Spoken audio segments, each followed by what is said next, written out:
한국은 48시간 정도면 굴복됩니다. 백악관 핵심 참모가 대통령 앞에서 자신만만하게 보고했습니다. 이지스함과 병력 7,000명을 요구하면 한국은 반드시 따른다고요. 주한미군 숫자까지 거짓으로 부풀려가며 한국을 압박했습니다. 하지만 3일이 지나도 서울은 침묵했습니다. 그리고 마침내 도착한 한국의 답변 단 한 줄에 백악관이 발칵 뒤집혔습니다. 그 한 줄이 불러온 충격적인 전말을 지금 공개합니다. 구독과 좋아요, 그리고 한국 화이팅 댓글을 남겨서 한국을 응원해주세요. 그날 백악관 지하 벙커의 공기는 땀과 커피 냄새로 가득 차 있었습니다.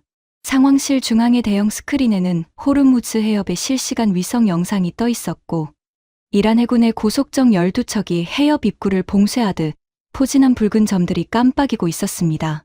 그 옆 화면에는 국제 유가 그래프가 수직으로 치솟고 있었죠. 배럴당 147달러. 단 48시간 만에 38% 폭등한 숫자였습니다. 그리고 그 옆, 아무도 주목하지 않는 세 번째 화면이 있었습니다. 미 해군 제호함대 탄약 현황. 요격 미사일 재고 40%.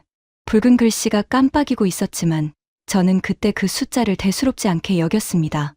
나중에 그 숫자가 저를 옥죄어 올 줄은 몰랐습니다. 대통령이 테이블을 내리쳤습니다. 호르무즈가 막히면 전 세계 석유의 21%가 증발한다고. 그럼 우리가 뭘 해야 하는 거야? 국방장관, 합참의장, 국무장관 그리고 NSC 핵심 참모 8명의 시선이 일제히 한 사람에게 쏠렸습니다. 저, 리처드 캠벨입니다. 백악관 국가안보회 아시아 태평양 선임보좌관. 25년간 아시아 동맹국을 다뤄온 전문가. 워싱턴에서 저를 모르는 사람은 없었습니다. 아시아 외교가 꼬이면 가장 먼저 전화가 오는 사람. 동맹국들의 대통령 비서실장보다 제가 그 나라 안보 시스템을 더 잘 알고 있다는 자부심이 있었죠. 저는 천천히 자리에서 일어났습니다. 심장은 차분했습니다. 이런 위기야말로 제가 25년간 준비해온 무대니까요. 대통령님, 해법이 있습니다. 제가 리모컨을 누르자 스크린에 새로운 슬라이드가 떴습니다. 프로젝트 이글 쉴드, 동맹국 분담 시나리오. 호르무즈 해협 방어 작전을 미국 단독으로 수행하면 하루 3,200억 원이 소모됩니다. 한 달이면 9조 6천억 원. 이건 지속 불가능합니다. 합참의장이 고개를 끄덕였습니다. 이미 미 해군의 항모전단 2개가 페르시아만에 투입되어 있었고, 요격 미사일 재고는 40% 아래로 떨어진 상태였으니까요. 하지만 동맹국들의 자산을 활용하면 이야기가 달라집니다. 저는 다음 슬라이드를 넘겼습니다. 거기엔 동맹국 목록이 서열순으로 정렬되어 있었죠. 티어 1 일본, 영국, 호주 자발적 참여 예상. 티어 2 한국 코드명 에코. 티어 3 독일, 프랑스, 이탈리아 설득 필요. 핵심은 티어 2입니다. 한국이죠. 대통령이 눈을 가늘게 떴습니다. 한국. 그 나라가 뭘 해줄 수 있는데? 저는 미소를 지었습니다. 이 질문을 25년간 기다렸거든요. 대통령님, 한국은 세계 6위 해군을 보유하고 있습니다. 이지스 구축 함만 4척. 호르무즈 해협 작전의 이상적인 전력이죠. 게다가 한국은 그 해협을 통과하는 석유의 73%를 수입합니다. 명분도 완벽합니다. 자국 에너지 수급을 위해 참여한다고 포장하면 됩니다. 근데 한국이 보낼까? 이 질문에 저는 자신 있게 답했습니다. 등골이 곧게 펴지는 쾌감을 느끼면서요. 한국은 48시간이면 됩니다. 상황실에 잠시 침묵이 흘렀습니다. 25년간 한국을 다뤄왔습니다. 그 나라는 구조적으로 우리에게 아니오라고 말할 수 없습니다. 북한의 핵이 머리 위에 있고 주한미군 28,500명이 방패막이를 하고 있으니까요. 우리가 요구하면 시간이 좀 걸릴 뿐 결국 따릅니다. 항상 그래왔습니다. 하지만 지금 이 순간 고백합니다. 그날 제 입에서 나온 그 한마디, 48시간이면 된다는 그 자신만만한 선언이 제 커리어뿐 아니라 미국이라는 제국의 체면을 송두리째 날려버리는 시발점이 될 줄은 꿈에도 몰랐습니다. 지금부터 제가 어떻게 미국의 가장 충성스러운 동맹을 잃었는지, 아니 애초에 그 동맹이 충성스러운 게 아니라 참아주고 있었다는 걸 어떻게 깨달았는지 낱낱이 고백하겠습니다. 이 뼈아픈 실패담을 끝까지 들어주신다면 구독과 좋아요 부탁드립니다. 저는 한국을 사랑합니다. 진심으로요. 25년 전 처음 서울에 갔을 때 남산타워에서 내려다본 도시의 불빛에 감탄했습니다. 비빔밥을 먹으며 이 나라 사람들의 에너지를 느꼈죠. 좋은 사람들이었습니다. 하지만 사랑과 존중은 다른 겁니다. 저에게 한국은 늘 관리 대상이었습니다. 제 사무실 금고 안에는 분류 등급, 급비 문서가 있었는데 거기엔 아시아 동맹국 관리 매뉴얼이라는 제목이 붙어 있었죠. 제가 15년에 걸쳐 직접 작성한 문서였습니다. 그 문서에서 한국의 코드명은 에코에코였습니다. 메아리라는 뜻이죠. 우리가 말하면 그대로 되돌아오는 나라. 우리가 소리치면 같은 소리로 울려 퍼지는 나라. 스스로의 목소리가 없는 나라. 잔인하다고요? 맞습니다. 하지만 그게 현실이었습니다. 적어도 제가 아는 현실은 그랬습니다. 왜 저는 한국을 그렇게 봤을까요? 25년 동안 축적된 데이터가 있었기 때문입니다. 이라크전 때를 기억합니다. 미국이 이라크 침공을 결정하고 동맹국들에게 파병을 요청했죠. 독일이 거절했습니다. 프랑스가 거절했습니다. 터키마저 미군 통과를 불허했죠. 하지만 한국은 자이툰 부대 3,600명을 보냈습니다. 자이툰 부대라는 이름은 평화를 의미하는 아랍어라고 했지만 저는 그게 중요하지 않았습니다. 중요한 건 한국이 결국 보냈다는 사실이었죠. 아프가니스탄도 마찬가지였습니다. 한국은 오시노 부대를 파견했습니다. 소말리아 해역에 청해부대도 보냈죠. 패턴이 완벽했습니다. 미국이 요구하면 한국 내부에서 논란이 일고 여론이 반대하고 국회에서 싸우고 시간이 좀 걸리지만 결국 보냈습니다. 항상 그랬습니다. 제 매뉴얼에는 이렇게 적혀 있었습니다. 한국의 거부는 협상의 시작이지 결론이 아니다. 초기 거부감을 보이더라도 압박 수위를 3단계로 올리면 평균 2주에서 4주 내에 수용한다. 3단계 압박 시스템, 이것도 제가 만든 겁니다. 1단계 외교적 유감 표명, 동맹으로서 실망스럽다는 메시지를 외교 채널로 전달합니다. 한국 외교부가 흔들리기 시작하죠. 2단계 안보 불안 조성, 한반도 주변 전략 자산 전개를 축소하거나 한미연합훈련 연기를 암시합니다. 한국 언론이 불안 기사를 쏟아내기 시작하면 여론이 바뀌죠. 3단계 경제적 압박, 통상 문제와 연계하거나 방위비 분담금 협상에서 강경 입장을 취합니다. 이 세 단계를 밟으면 한국은 예외 없이 따랐습니다. 25년간 단 한 번도 이 공식이 틀린 적이 없었죠. 그래서 저는 이번에도 똑같을 거라고 확신했습니다. 아니, 확신 정도가 아니었습니다. 당연하다고 여겼죠. 해가 동쪽에서 뜨는 것처럼 한국은 결국 따를 거라고. 대통령에게 브리핑을 마치고 제 사무실로 돌아왔을 때 저는 이미 한국의 승인을 기정사실로 처리하고 있었습니다. 작전 계획서에 한국 이지스함 4척을 포함시켰죠. 참모가 물었습니다. 아직 한국 측 답변이 없는데요? 저는 코웃음을 쳤습니다. 답변은 형식일 뿐이야. 한국은 에코다. 메아리는 반드시 돌아온다. 하지만 여기서 한 가지 더 악랄한 계획을 세웠습니다. 이 부분은 지금 고백하면서도 얼굴이 뜨겁습니다. 저는 대통령에게 이렇게 건의했습니다. 요구 수준을 높게 잡으십시오. 이지스함 4척에 병력 7,000명. 한국은 당연히 깎으려 할 겁니다. 그러면 이지스함 3척, 병력 5,000명으로 타협하는 척하면 됩니다. 한국은 자기가 협상에 이겼다고 착각할 것이고 우리는 처음부터 원했던 규모를 정확히 얻게 됩니다. 대통령이 피식 웃었습니다. 장사꾼이네 캠벨. 저도 웃었습니다. 손가락 끝에 동맹국 하나가 꿈틀거리는 쾌감. 그 위에 군림하는 기분. 솔직히 말하면 그게 좋았습니다. 그리고 백업 플랜도 준비했습니다.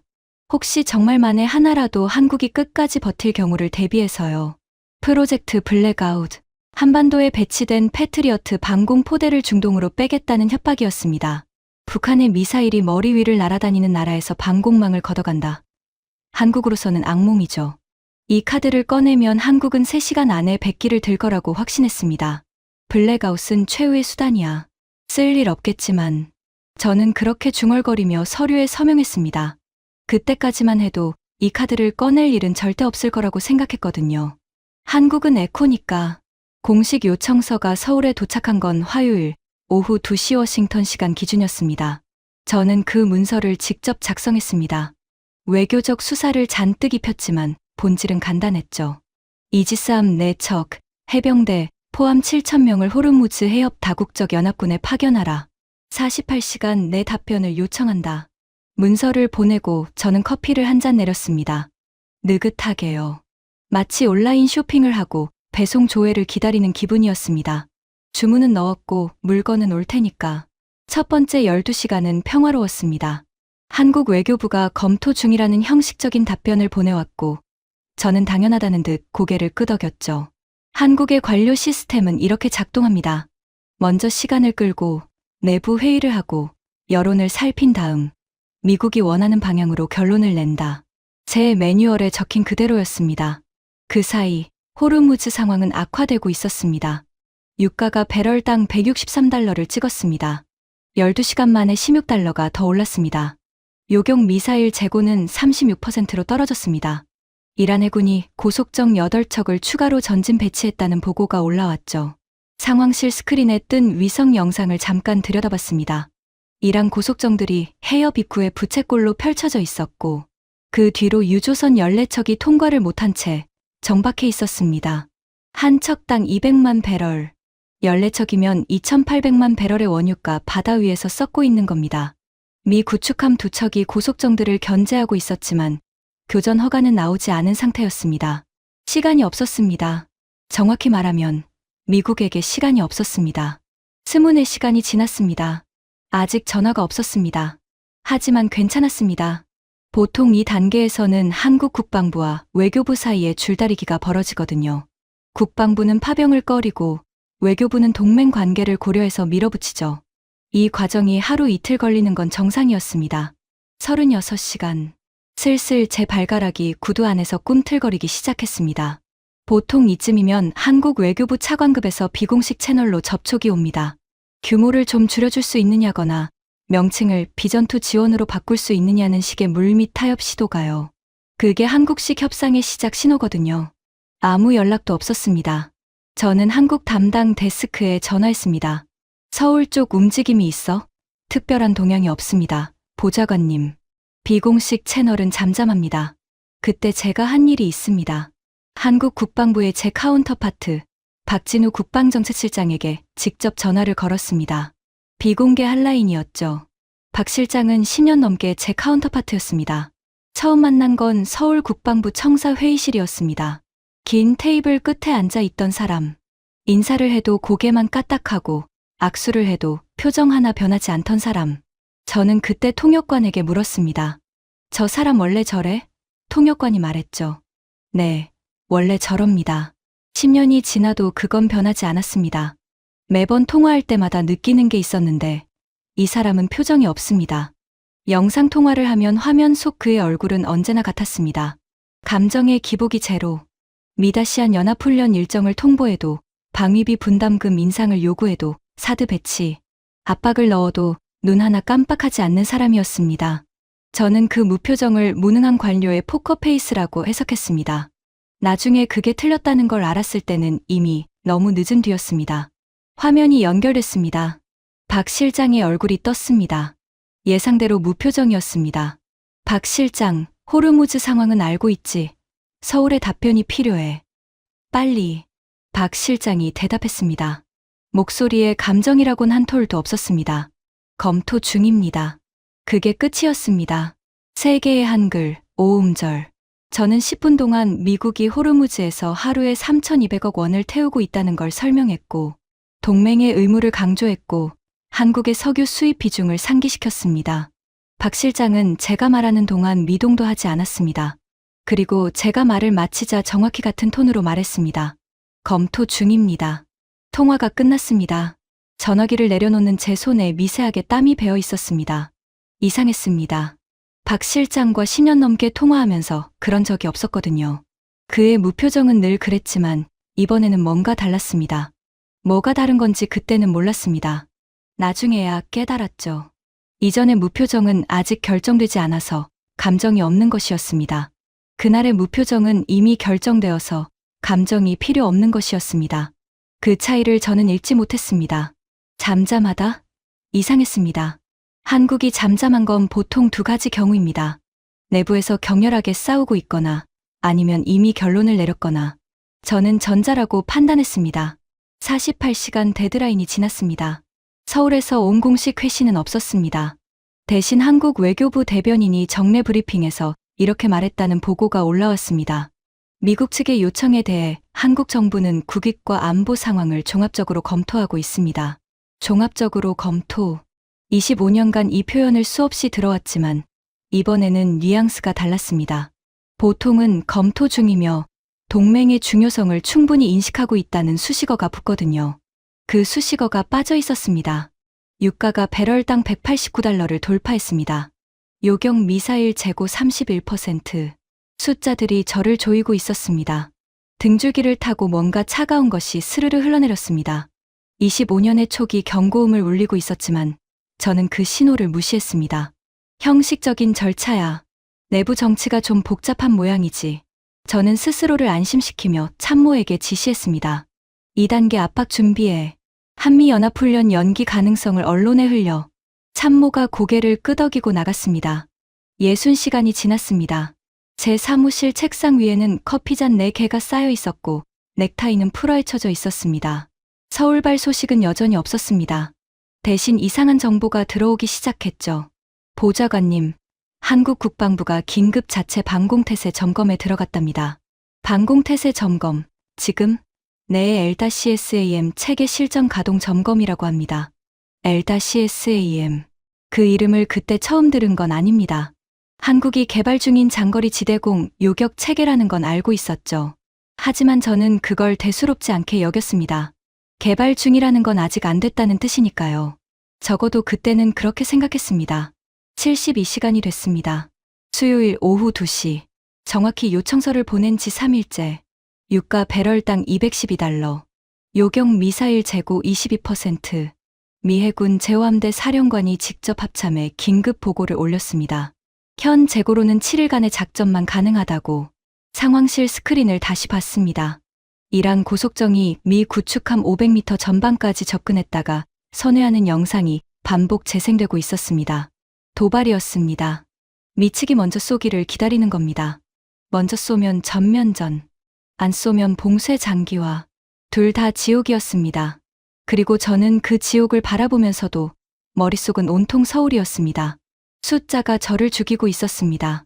한국이 안 오면 미국이 혼자 다 태워야 하는데 태울 것조차 바닥이 보이고 있었습니다. 데드라인을 하루나 넘긴 시점에서 마침내 서울로부터 공식 회신이 도착했습니다. 참모가 제 사무실 문을 노크도 없이 벌컥 열었습니다. 그 표정을 보는 순간 심장이 쿡 내려앉았습니다. 단 한 번도 본 적 없는 얼굴이었거든요. 보좌관님, 한국 편이 왔습니다. 뭐래? 참모가 태블릿을 내밀었습니다. 대한민국 정부는 호르무즈 해협 다국적 연합군 파병 요청에 대해 한반도 안보 상황과 국익을 고려하여 참여하지 않기로 결정하였음을 통보합니다. 한 줄이었습니다. 수식어도 없었습니다. 유감이라는 표현도 없었습니다. 향후 긴밀한 협의를 기대한다는 외교적 꼬리표도 없었죠. 참여하지 않기로 결정하였음을 통보합니다. 통보. 한국이 미국에게 통보를 한 겁니다. 저는 태블릿을 내려놓고 창밖을 바라봤습니다. 워싱턴의 3월 하늘은 잿빛으로 흐려 있었고 백악관 잔디밭 뒤로 차가운 바람이 불고 있었습니다. 심장이 빠르게 뛰기 시작했고 관자놀이에서 핏줄이 욱신거렸습니다. 25년이었습니다. 25년간 단 한 번도 틀린 적 없던 공식이 깨진 겁니다. 하지만 그때까지도 저는 인정하지 않았습니다. 아니, 인정할 수 없었습니다. 제 25년 커리어 전체가 한국은 에코다라는 전제 위에 세워져 있었으니까요.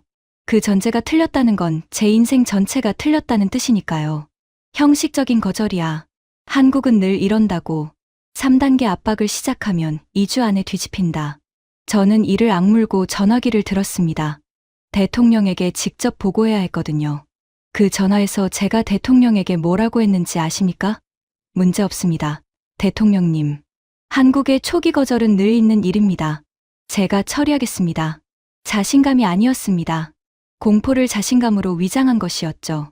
그리고 대통령에게 건의했습니다. 기자회견에서 한국을 직접 언급하시죠. 한국을 공개적으로 압박하면 한국 여론이 흔들립니다. 체면을 중시하는 나라니까 국제사회 앞에서 미국의 비판을 받으면 버티기 힘들어합니다. 대통령이 물었습니다. 뭐라고 하면 되는데? 주한미군 규모를 강조하십시오. 우리가 얼마나 많은 것을 해주고 있는지 한국인들에게 빚진 감정을 자극하는 겁니다. 숫자가 뭐야? 주한미군 28,500명입니다. 잠시 침묵이 흘렀습니다. 그리고 대통령이 말했습니다. 좀 작은데. 그 순간 저는 선택의 기로에 섰습니다. 그리고 최악의 선택을 했죠. 4만 5천 명이라고 하시죠. 실제보다 많잖아? 심리전입니다. 정확한 숫자는 중요하지 않습니다. 한국 국민들이 느끼는 부채감의 크기가 중요한 거죠. 숫자가 클수록 부담도 커집니다. 대통령이 한 박자 뜸을 들이더니 말했습니다. 마음에 드는군. 그렇게 4만 5천 명이라는 숫자가 만들어졌습니다. 제 입에서요. 동맹국 국민을 상대로 거짓 숫자를 만들어 심리전을 벌이라고 대통령에게 건의한 겁니다. 지금 생각하면 미치광이 짓이었습니다. 하지만 그 순간에 저는 미치광이인 줄 몰랐습니다. 승리에 취한 전략가라고 착각하고 있었죠. 그리고 불과 몇 시간 뒤 대통령의 기자회견이 전 세계로 생중계되었습니다. 우리는 한국이라는 위험한 곳에 4만 5천 명의 미군을 주둔시키고 있습니다. 그런데 한국은 중동에서 우리를 위해 아무것도 하지 않았습니다. 기자회견이 끝나고 채 30분도 지나지 않아 한국 언론들이 일제히 팩트체크에 들어갔습니다.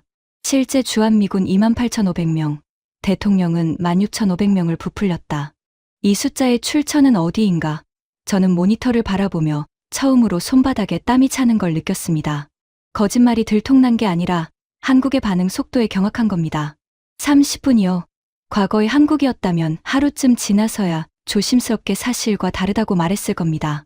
그런데 30분 만에 대통령의 거짓말을 전 세계 앞에서 까발린 겁니다. 뭔가가 달라져 있었습니다. 제가 알던 한국이 아니었습니다. 하지만 진짜 공포는 그 다음 날 아침에 찾아왔습니다. 잠을 설친 채 출근한 제 책상 위에 놓인 보고서. 거기엔 제가 25년간 한 번도 본 적 없는 한 줄이 적혀 있었습니다. 한국 대통령 공식 성명. 대한민국의 군사력은 오직 국익을 위해서만 존재합니다. 메아리가 자기 목소리를 낸 겁니다. 그리고 그것은 시작에 불과했습니다. 한국의 거절을 받아든 직후 저는 아직 희망을 버리지 않았습니다. 25년간의 경험이 속삭이고 있었거든요. 이건 초기 반응일 뿐이라고. 한국은 늘 이런 식으로 시작하지만 결국 따른다고. 마치 바닷물이 빠졌다가 다시 밀려오듯 한국의 거절도 일시적인 썰물일 뿐이라고요. 하지만 그 썰물이 쓰나미의 전조였다는 걸 저는 몰랐습니다. 기자회견 이후 상황이 걷잡을 수 없이 돌아갔습니다. 한국이 뒤집혔다는 보고가 쏟아졌죠. 하지만 제가 예상한 방향이 아니었습니다. 저는 한국 국민들이 불안에 떨 거라고 생각했습니다. 미국이 화났으니 어쩌나, 주한미군이 떠나면 어쩌나 그런 공포요. 그게 제 3단계 압박 시스템의 핵심이었으니까요. 현실은 정반대였습니다. 한국 국민들은 불안해하지 않았습니다. 분노했습니다. 참모가 한국 포털 사이트 실시간 검색어를 보여줬습니다. 1위부터 10위까지가 전부 같은 주제였죠. 주한미군 4만 5천 명 거짓말, 대통령 숫자 조작, 실제 주한미군 28,500명. 저는 그때까지 이 숫자가 왜 그렇게 큰 문제가 되는지 이해하지 못했습니다. 거짓말이 들통났지만 핵심은 숫자가 아니라 메시지야. 미국이 많은 걸 해주고 있다는 인상만 남으면 되는 거야. 참모 중 한 명인 에밀리가 조심스럽게 말했습니다. 보좌관님, 한국 여론의 방향이 좀 다릅니다. 불안이 아니라 분노입니다. 그리고 그 분노의 대상이 한국 정부가 아니라 미국입니다. 뭐? 거짓 숫자로 자국민을 겁박하려 했다는 인식이 확산되고 있습니다. 한국 국민들이 아니오를 말한 자국 정부를 지지하는 쪽으로 결집하고 있어요. 손가락 끝이 차가워졌습니다. 이건 제 매뉴얼에 없는 시나리오였거든요. 과거에 미국이 압박하면 한국 여론은 갈라졌습니다. 파병해야 한다와 하지 말아야 한다로 50대 50으로 쪼개졌죠. 그 틈을 이용해서 파병파에게 힘을 실어주는 게 저희 전략이었습니다. 그런데 이번에는 여론이 갈라지지 않았습니다. 파병 반대가 84%였습니다. 나머지 16%도 파병 찬성이 아니라 미국과 외교적으로 잘 타협해야 한다는 신중문이었죠. 사실상 100%가 거절을 지지한 겁니다. 대통령에게 보고해야 했습니다. 한국 여론이 예상과 다릅니다. 다르다니? 한국 국민들이 결집하고 있습니다. 미국에 대한 반감 방향으로요. 전화기 너머로 대통령이 책상을 내리치는 소리가 들렸습니다. 그래서 캠벨, 당신 계획이 뭐야? 48시간이면 된다며. 목구멍이 바짝 말랐습니다. 3단계 압박을 시작하면 바뀔 수 있습니다. 그 3단계가 뭔데? 2단계까지는 외교적 압박이고 3단계는 안보 카드입니다. 패트리어트를 꺼내면 됩니다. 그거 블랙아웃이라고 했던 거. 네, 한반도 패트리어트 포대. 중동 재배치를 통보하면 한국은 안보 공백에 대한 공포로 재협상 테이블에 나올 수밖에 없습니다. 대통령이 잠시 침묵했다가 말했습니다. 단 한 글자였습니다. 저는 전화를 끊고 블랙아웃 실행 명령서에 서명했습니다. 손이 미세하게 떨린 건 흥분 때문이라고 스스로에게 말했습니다. 공포가 아니라 프로젝트 블랙아웃. 한반도에 배치된 패트리어트 PAC-3 MSE 포대를 중동으로 재배치하겠다는 계획이었습니다. 이 포대들은 북한의 탄도 미사일을 요격하는 핵심 자산이죠. 한마디로 한국의 하늘에 뚫린 구멍을 만들겠다는 겁니다. 동맹국의 방패를 빼앗아서 그 나라를 협박하는 것. 지금 생각하면 미친 짓이었습니다. 하지만 그때의 저는 이게 합리적인 전략이라고 믿었습니다. 아니, 믿고 싶었습니다. 한국을 다시 에코로 만들기 위해서는 이 정도의 충격이 필요하다고. 비공개 외교 채널을 통해 한국 국방부의 메시지를 전달했습니다. 공식 문서가 아니라 구두 전달이었죠. 기록을 남기고 싶지 않았으니까요. 현재 중동 작전의 긴급성을 고려하여 한반도 배치 패트리어트 포대의 재배치를 검토하고 있음을 알려드립니다. 외교적 표현으로 포장했지만 뜻은 명확했습니다.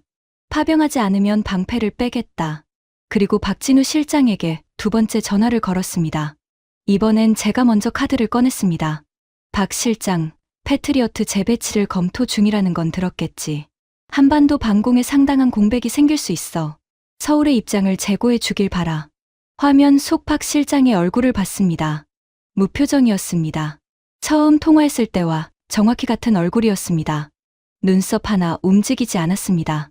제가 패트리어트를 빼겠다고 당신 나라 하늘에 구멍을 뚫겠다고 협박하는데 이 사람은 커피를 주문하듯 침착했습니다. 인지하고 있습니다.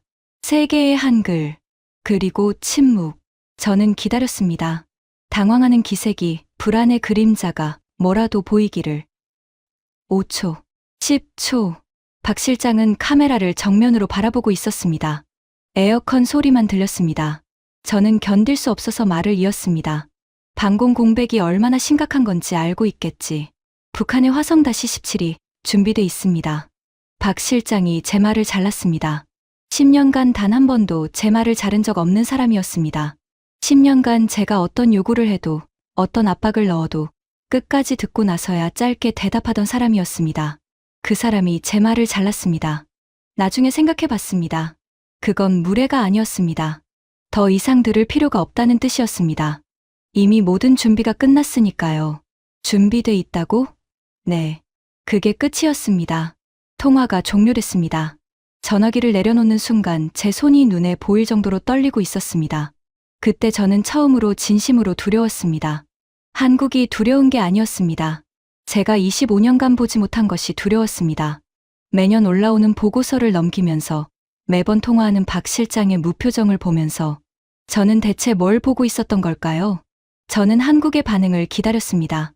과거의 패턴대로라면 한국 국방부가 긴급 회의를 소집하고 외교부에 미국이 패트리어트를 빼간다고 보고하고 청와대가 패닉에 빠져 비공개 접촉을 요청할 것이었습니다. 6시간이 지났습니다. 한국 국방부의 답변이 왔습니다. 참모가 들고 온 보고서를 읽는 순간 저는 의자에서 일어나지 못했습니다. 다리의 힘이 풀렸거든요. 대한민국 국방부는 미측의 패트리어트 재배치 검토를 인지하였습니다. 미측의 작전 소요에 따른 결정을 존중하며 재배치가 이루어질 경우 대한민국은 자체 방공 체계로 완벽히 대응할 준비가 되어 있음을 알려드립니다. 한 번 더 읽었습니다. 그리고 한 번 더. 자체 방공 체계로 완벽히 대응할 준비가 되어 있음. 이건 가져가라는 뜻이었습니다. 심장이 멈추는 줄 알았습니다. 진짜로요. 가슴이 철렁 내려앉는 게 아니라 텅 비는 느낌. 25년간 쌓아 올린 모든 전제가 한 줄의 문장으로 무너져 내리는 소리가 귓속에서 울렸습니다. 보좌관님, L-SAM 관련 긴급 보고가 있습니다. 에밀리가 들어왔습니다. 제 표정을 보더니 잠시 멈칫했지만 곧 태블릿을 내밀었죠. 국방정보국 분석입니다. 한국의 L-SAM 체계, 정식 명칭은 장거리 지대공 유도 무기입니다. 저희가 파악한 것보다 개발이 훨씬 앞서 있었습니다. 화면에 뜬 데이터를 보는 순간 등골이 서늘해졌습니다. 요격 고도, 최대 60km, 패트리어트 PAC-3 MSE의 최대 요격 고도는 40km입니다. 한국이 만든 것은 그보다 20km 더 높았습니다. 60km. 서울에서 수원까지의 직선거리를 수직으로 세운 높이입니다. 민항기가 나는 높이의 6배. 그 높이에서 마하 10으로 낙하하는 탄두를 잡겠다는 겁니다. 마하 10이면 초속 3.4km. 서울역에서 용산역까지의 거리를 1초에 주파하는 속도입니다. 그걸 잡겠다는 거예요. 바늘로 총알을 맞겠다는 소리. 그런데 한국은 그 바늘을 만들었습니다. 동시 추적 표적수, 반응시간, 요격 확률. 모든 항목에서 패트리어트와 대등하거나 일부는 능가하고 있었습니다. 에밀리가 수치를 읽어내려갔습니다. 요격 고도 20km 차이는 단순한 숫자가 아닙니다. 높이 20km는 탄두의 낙하 시간으로 환산하면 약 18초입니다. 18초의 추가 요격 시간을 확보한다는 뜻입니다. 18초면 레이더 제조준의 4초, 요격탄 재발사의 6초, 비행시간 8초. 2차 요격 기회가 생깁니다. 한 발로 놓쳐도 두 발째가 있다는 뜻입니다. 이론적 요격률이 97%에서 99.2%로 올라갑니다. 제가 말했습니다. 2.2%포인트가 뭐가 대수야. 에밀리가 고개를 들었습니다. 수도권 인구 2,500만 명의 2.2%는 55만 명입니다. 한국은 그 55만 명을 위해 이 체계를 만든 겁니다. 55만 명. 사무실이 조용해졌습니다. 이게 실전 배치된 건가? 지난달 최종 작전 능력 확인 시험을 완료했습니다. 현재 수도권과 주요 군사시설에 배치 중입니다. 저는 두 손으로 얼굴을 감쌌습니다. 한국이 패트리어트 카드에 무릎 꿇을 수밖에 없다는 제 확신은 한국에 대체 수단이 없다는 전제 위에 있었습니다. 그 전제가 틀렸습니다.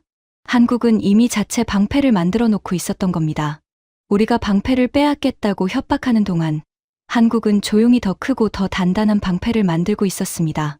패트리어트보다 더 높이, 더 빠르게, 더 정확하게 막는 방패를. 제가 왜 이걸 몰랐을까요? 아니, 알고 있었습니다. L-SAM 개발 보고서는 매년 올라왔거든요. 하지만 저는 그 보고서를 대수롭지 않게 넘겼습니다. 한국이 독자 방공 체계를 만든다고? 언제 완성되겠어? 미국 기술 없이 가능하겠어? 그런 오만이었죠. 그 오만의 대가를 치르기 시작한 겁니다. 대통령에게 다시 전화해야 했습니다. 이번엔 좋은 소식이 아니었죠. 블랙아웃이 안 먹혔습니다. 뭐? 한국이 자체 방공 체계를 가지고 있습니다. 패트리어트를 빼도 상관없다는 답변을 보내왔습니다. 3초간의 침묵.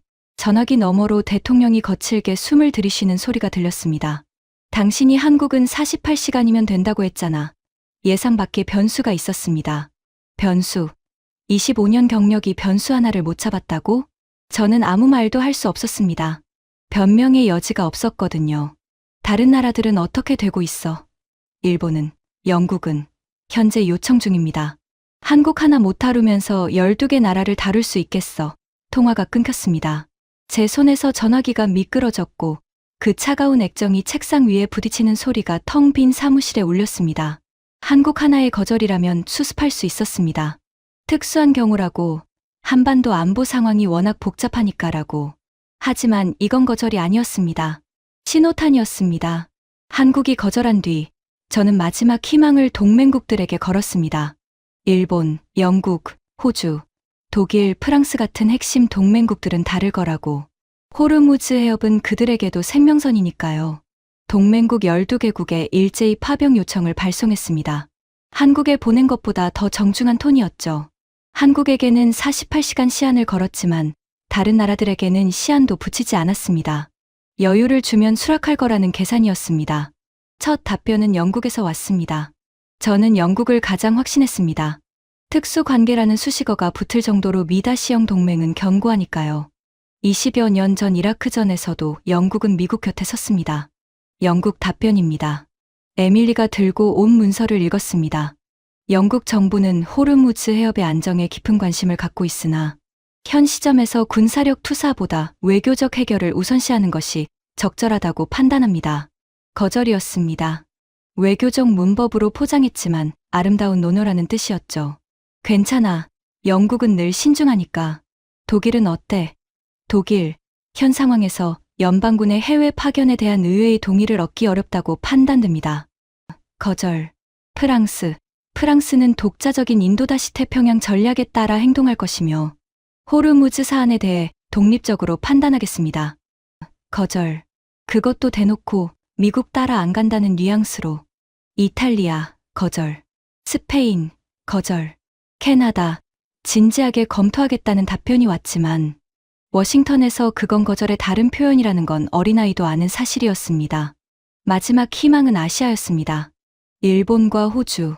일본은 인도다시태평양 전략의 핵심 파트너입니다.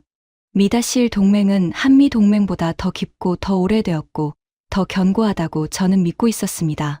일본 방위성과는 수시로 한라인이 가동되고 있었고 저는 일본이 최소한 상징적인 함정 한 척이라도 보낼 거라고 기대했습니다. 일본의 답변 현 시점에서 자위대의 호르무즈 파견 계획은 없습니다. 호주 호르무즈 작전에 함정을 파견할 계획이 없음을 알려드립니다. 12개국 전원 거절. 저는 사무실 벽에 붙어있는 세계 지도를 멍하니 바라봤습니다. 파란 피낚신한 동맹들이 전부 빨갛게 변한 기분이었습니다. 36시간이었습니다. 한국이 거절하고 단 36시간 만에 제가 25년간 쌓아 올린 동맹 네트워크 전체가 무너져 내렸습니다. 한 블록을 빼니까 나머지가 와르르 쏟아지는 쟁과 같았죠. 그리고 한국이 바로 그 첫 번째 블록이었습니다. 하지만 가장 치명적인 타격은 거절 그 자체가 아니었습니다. 이틀 뒤 일본 외무성의 한 고위 관계자가 비공개 외교 채널에서 흘린 한마디가 저를 완전히 무너뜨렸습니다. 한국의 판단이 현명했다. 일본이 한국을 칭찬한 겁니다. 이게 왜 그렇게 충격이냐고요? 25년간 아시아 외교를 하면서 제가 가장 잘 활용해온 구도가 한다시일 경쟁이었거든요. 한국과 일본은 역사 문제로 늘 경쟁하고 견제합니다. 저는 그 틈을 이용했죠. 한국은 이미 협력하기로 했다고 귀띔하면 일본이 뒤처질까봐 서두르고 일본에 한국이 더 적극적이다라고 말하면 일본이 자존심 때문에 올라타는 시기였습니다. 한다시일 경쟁심을 이용한 양비론 전략, 이게 제 비장의 무기였습니다. 그런데 일본이 한국을 칭찬했습니다. 한국의 거절이 현명했다고. 이건 단순한 외교적 립서비스가 아니었습니다. 일본이 미국의 요구를 거절하면서 동시에 가장 먼저 거절한 한국에 정당성을 부여한 겁니다. 제 양비론 전략이 완전히 파산한 순간이었죠. 에밀리가 분석 보고서를 가지고 왔습니다. 보좌관님, 동맹국들의 거절 패턴을 분석했습니다. 뭘 발견했어? 한국이 첫 번째로 거절한 뒤 나머지 국가들의 거절이 훨씬 빨라졌습니다. 일종의 도미노 효과입니다. 한국의 거절이 다른 나라들에게 일종의 면허를 부여한 셈이죠. 미국에게 아니오라고 말해도 괜찮다는. 심장이 쿵쿵 울렸습니다. 제 악몽 중의 악몽이 현실이 된 겁니다. 한국의 거절이 단순한 한국만의 거절로 끝난 게 아니라 전 세계 동맹국들에게 미국의 반기를 드는 선례를 만들어 버린 겁니다. 저는 25년간 한국을 에코라고 불렀습니다. 메아리. 하지만 그 에코가 산을 울리는 첫 번째 외침이 되어 전 세계에 퍼져나간 겁니다. 코드명을 잘못 붙인 거였어요. 한국은 에코가 아니라 트리거 트리거였습니다. 방아쇠. 한국이 당기자 세계가 발사된 겁니다. 나중에 생각해봤습니다. 만약 한국이 처음에 순순히 따랐다면 어떻게 됐을까요? 이지스함, 네 척이 호르무즈에 갔겠죠. 그리고 나머지 11개국도 줄줄이 따랐을 겁니다. 저는 대통령에게 칭찬받았을 거고 아시아 전문가로서의 명성은 더 높아졌을 겁니다. 하지만 한국은 여전히 에코였을 겁니다. 여전히 메아리였을 겁니다. 한국이 아니오라고 말한 건 단순한 거절이 아니었습니다. 한국이 되겠다는 선언이었습니다.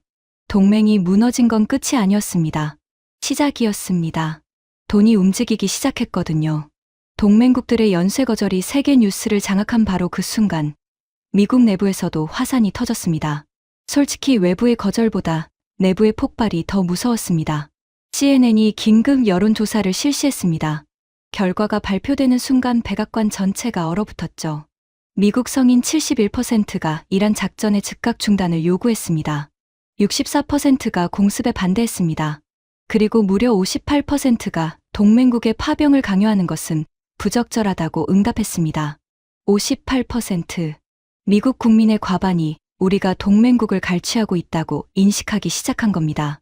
4만 5천 명이 부메랑이 되어 미국의 신뢰를 갈아버렸습니다. 전국 시위 1200만 명. 대통령 지지율 27%. 임기를 시작한 지 겨우 2달 만에 지지율이 20%대로 떨어진 건 미국 역사상 전례가 없는 일이었습니다. 대통령이 저를 불렀습니다. 집무실 문을 열고 들어가는 순간 대통령의 눈빛을 보고 직감했습니다. 저는 지금 보좌관이 아니라 피고인이라는 걸. 캠벨, 45,000명, 그 숫자를 건의한 게 당신이지. 네, 대통령님. 48시간이면 된다고 한 것도 당신이고, 네. 블랙아웃도 당신이 설계했고, 네, 대통령님. 대통령이 책상 위에 서류 더미를 밀어냈습니다. 나는 당신의 전문가적 판단을 믿고 모든 걸 맡겼어. 한국은 자동이라고. 한 달이면 연합군이 꾸려진다고. 그런데 지금 뭐야? 한국은 우리 면전에서 문을 닫았고, 12개국이 줄줄이 따라갔고, 국민 1200만 명이 내 목을 치라고 거리에 나왔어. 그리고 이 모든 것의 시작이 당신이 만든 가짜 숫자였어. 마지막으로 한 번만 더 기회를 주겠어. 이 상황을 수습할 방법이 있었습니다. 한국이 거절하면서 얻은 경제적 이익을 박탈하면 됩니다. 안보가 아닌 경제로 공격하는 겁니다. 대통령의 눈이 가늘어졌습니다. 계속해봐. 저는 마지막 카드를 꺼냈습니다. 하지만 그 전에 먼저 설명해야 할 것이 있습니다. 한국의 거절 이후 국제사회에서 벌어지고 있는 일들은 제가 상상한 것에 정반대였습니다. 산유국들이 한국을 재평가하기 시작한 겁니다. 오만, 카타르, UAE가 잇따라 한국과 장기 에너지 공급 계약을 체결했습니다. 일본과 유럽 국가들이 배럴당 $25 이상의 추가 할증을 물고 있을 때 한국은 할증 없는 안정 단가로 계약한 겁니다. 한국이 독립적인 파트너라는 인식이 생겼기 때문입니다. 절감한 비용 추산치가 14조 원입니다. 그런데 에밀리가 그 계약의 이면을 파고들었을 때 저는 이해할 수 없는 것을 발견했습니다. 산유국 외교관들이 비공식적으로 흘린 말이 있었습니다. 한국은 거절하면서도 도왔다. 무슨 뜻인지 처음엔 몰랐습니다. 에밀리가 가져온 정보는 이랬습니다. 한국은 파병을 거절한 바로 그 주에 아무런 공식 발표도 없이 청해부대의 작전 범위를 호르무즈 인근까지 확대했습니다. 전투 참여가 아니라 민간 상선 보호였습니다. 해협을 통과하는 유조선, 컨테이너선, LNG, 운반선들의 안전, 항로를 한국 해군이 자체적으로 호위하기 시작한 겁니다. 위성 화면을 확대했습니다. 청해부대 구축함 충무공이 순신함이 수에즈로 향하는 항로 위에 있었습니다. 호위함 2척이 일정 간격으로 퍼져 있었고 그 사이를 민간 선박들이 통과하고 있었습니다. 7,600톤의 군함이 바다 위에서 방패처럼 서 있었습니다. 그때 화면이 바뀌었습니다. 상황실에 긴장이 돌았습니다. 이란 고속정 4척이 빠르게 접근하고 있었습니다. 방향은 일본 유조선, 적재량 150만 배럴, 저유소 하나를 통째로 싣고 떠있는 폭탄이었습니다. 3km. 고속정의 속도가 올라갔습니다. 직진이었습니다. 2km. 한국 구축함이 움직였습니다. 충무공이 순신함이 유조선과 고속정 사이로 끼어들었습니다. 7,600톤의 철이 물살을 가르며 진로를 차단했습니다. 위성 화면에서 파란 점이 붉은 점들 앞에 섰습니다. 방패처럼. 1km. 무선 교신이 잡혔습니다. 에밀리가 스피커를 켰습니다. 한국 함장의 목소리가 흘러나왔습니다. 영어였습니다. 차분했습니다. 떨림이 없었습니다. 이 해역의 민간 선박은 대한민국 해군의 보호 아래 있습니다.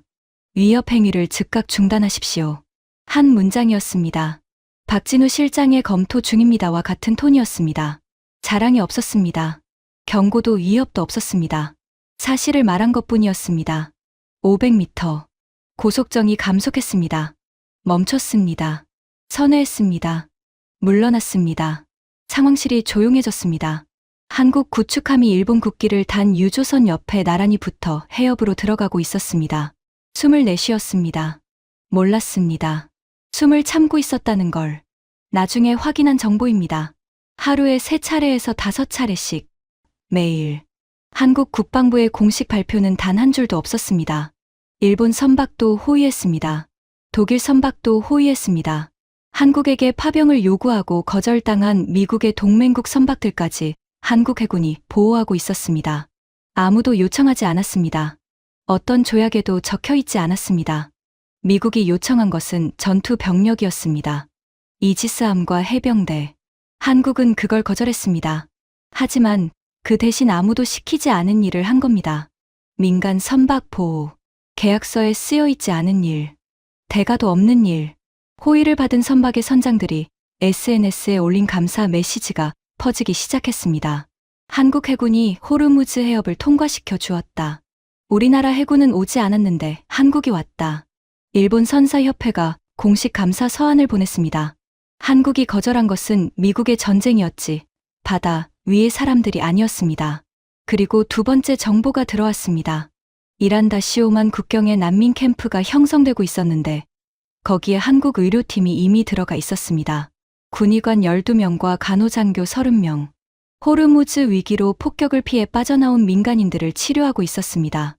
하루 평균 진료 인원 340명. 수술 건수 하루 12건. 이것도 누가 시킨 게 아니었습니다. 한국 국방부의 공식 발표도 없었습니다. 난민 캠프에 오만 관계자가 CNN에 인터뷰한 것을 에밀리가 보여줬습니다. 한국 군의관이 언제 왔는지도 모릅니다. 어느 날 텐트가 세워져 있었고 환자를 받고 있었습니다. 저는 모니터를 바라보며 한참을 아무 말도 못했습니다. 우리는 한국에게 전쟁을 요구했습니다.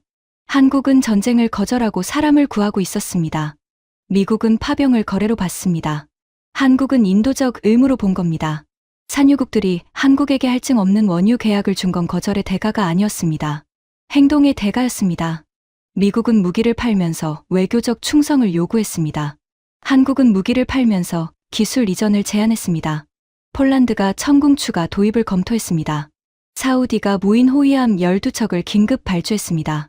방산 계약 총액 58조 원. 글로벌 자본도 몰렸습니다. 전쟁에 휘말리지 않는 나라, 자주적 안보 능력을 갖춘 나라. 외국인 투자 92조 원. 에너지 절감 14조. 방산 수출 58조. 투자 유입 92조. 164조 원. 한국이 미국의 요구를 거절하고 한 달 만에 거머쥔 경제적 이익이 164조 원이었습니다. 반면 미국은 한 달에 9조 6천억 원을 태우고 있었습니다. 요격 미사일 재고는 14%까지 떨어졌습니다. 14%. 처음 이 숫자를 봤을 때 40%였습니다. 그때 저는 그 숫자를 대수롭지 않게 여겼었죠. 상황실 세 번째 화면에서 깜빡이던 그 붉은 글씨. 그 숫자가 40에서 36으로, 31로, 22로, 그리고 14로 떨어지는 동안 저는 한국을 굴복시키는 데만 몰두하고 있었습니다. 한국을 에코로 되돌리는 동안 미국의 방패가 바닥나고 있었습니다. 누가 누구의 방패를 걱정해야 했는지 숫자가 답하고 있었습니다. 대통령에게 전화했습니다. 졌습니다. 완전히요. 하지만 끝이 아니었습니다. 지는 것도 기술인데 대통령은 그 기술이 없었습니다. 그럼 그 돈줄을 끊으면 되잖아. 한국 경제 약점이 뭐야? 안보 리스크입니다. 한반도의 군사적 긴장이 높아지면 자본이 빠져나갑니다. 그럼 그걸 건드려. 저는 순간 숨이 멎었습니다. 대통령이 지시하는 게 무엇인지 정확히 이해했기 때문입니다. 동맹국의 안보를 흔들어서 경제를 박살내라는 겁니다. 마지막 카드 섀도우를 꺼냈습니다. 한반도 안보 불안을 키워 한국 경제를 흔드는 작전이었습니다. 전략 자산 철수를 언론에 흘렸습니다. 코스피가 초반 30분 동안 1.2% 하락했습니다. 되고 있었습니다. 하지만 오전 11시부터 한국 기관 투자자들이 매수에 나섰고 코스피는 오히려 상승 마감했습니다. 골드만삭스가 리포트를 냈습니다. 한국은 미국의 압박에도 독자적 방위 체계를 확보한 유일한 아시아 국가다. 투자 매력도 상승. 아부다비 투자청이 대규모 투자를 선언했습니다. 한국 경제를 죽이려고 쏜 총알이 비타민이 된 겁니다. 섀도우가 실패했습니다. 대통령에게 전화했습니다. 내가 듣기로 한국 증시가 최고치라던데 내일부터 안 나와도 돼. 25년 커리어가 전화 한 통에 끝났습니다. 해고 통보를 받고 사무실로 돌아오는 복도에서 저는 마지막으로 한 가지를 했습니다. 박진우 실장에게 세 번째 전화를 걸었습니다. 이번엔 공식 업무가 아니었습니다. 해고된 사람의 전화를 받을 의무는 없었죠. 하지만 박 실장은 받았습니다. 세 번째 신호음에 화면이 연결됐습니다. 박 실장의 얼굴이 떴습니다. 무표정이었습니다. 첫 번째 통화와 같은 얼굴, 두 번째 통화와 같은 얼굴, 10년간 한 번도 변한 적 없는 그 얼굴. 사드 배치를 압박했을 때도 이 얼굴이었습니다. 방위비 분담금 50% 인상을 통보했을 때도 이 얼굴이었습니다. 연합훈련 축소를 일방적으로 결정했을 때도 이 얼굴이었습니다. 항상 같은 얼굴, 항상 같은 침묵, 항상 같은 짧은 대답, 그리고 저는 항상 그것을 무능이라고 읽었습니다. 저는 말했습니다. 졌습니다. 박 실장. 박 실장이 아무 말 없이 저를 바라봤습니다. 3초, 5초, 10초. 화면 속 서울의 창밖으로 남산타워가 보였습니다. 25년 전 제가 처음 서울에 갔을 때 올라가 봤던 그 타워. 그때 내려다본 불빛들이 생각났습니다. 좋은 사람들이라고 생각했었죠. 관리해야 할 좋은 사람들이라고. 그리고 박 실장의 입꼬리가 미세하게, 정말 미세하게 올라갔습니다. 미소였습니다. 10년간 한 번도 본 적 없는 표정이었습니다. 그 미소는 승리의 미소가 아니었습니다. 조롱은 더더욱 아니었습니다.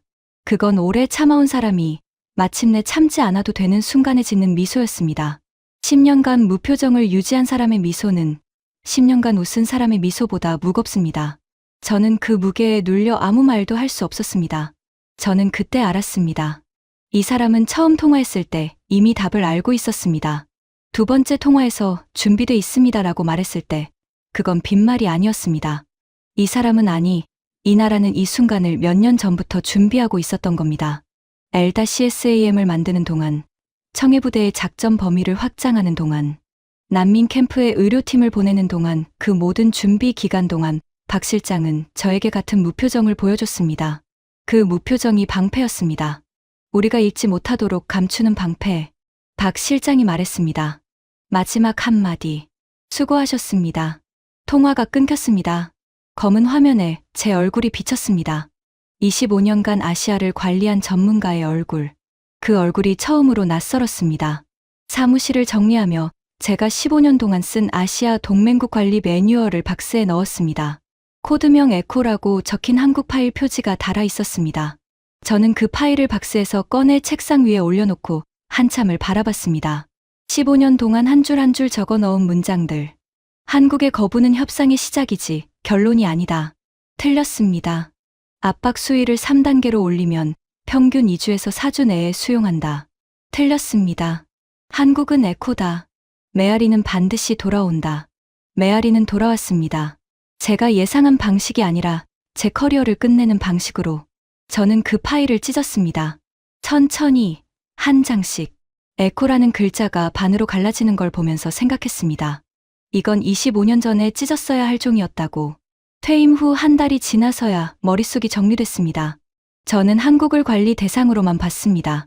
한국이 LCSAM을 개발하고 있다는 보고서를 매년 받았지만 그건 단순한 무기 개발이 아니라 독립의 의지였다는 걸 잊지 못했습니다.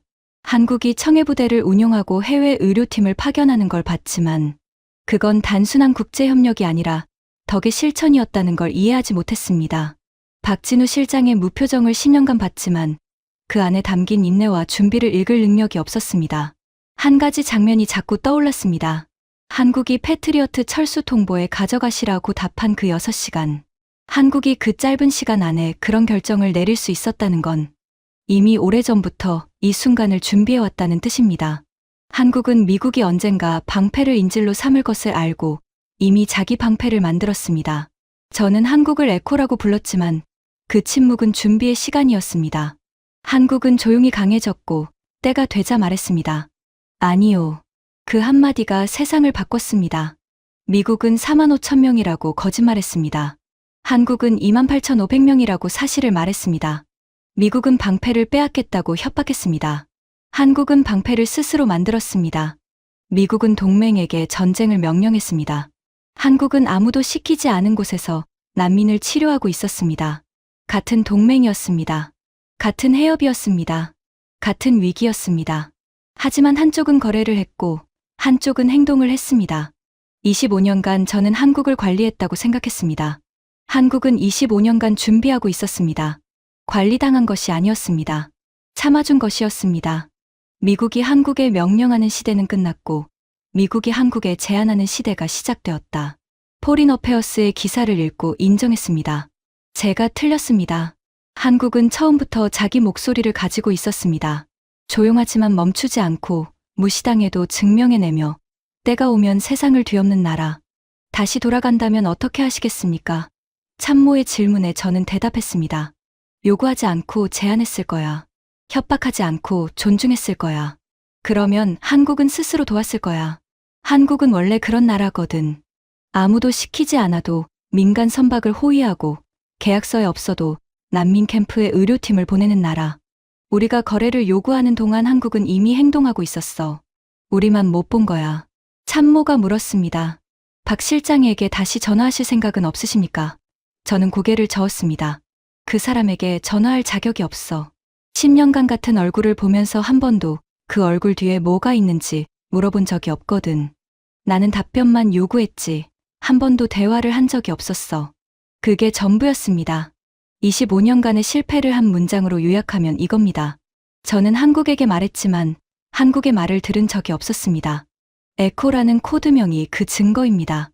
메아리를 기대했다는 건 처음부터 상대방의 목소리에는 관심이 없었다는 뜻이니까요. 그리고 결국 메아리가 돌아오긴 했습니다. 제가 25년간 외쳤던 오만이 고스란히 되돌아와서 저를 집어삼킨 겁니다. 진짜 에코는 한국이 아니라 저였습니다. 시청자 여러분, 저는 리처드 캠벨입니다. 25년간 백악관에서 한국을 과소평가한 게 제 인생 최대의 실수였습니다. 세상에 메아리인 나라는 없습니다. 모든 나라에는 자기 목소리가 있습니다.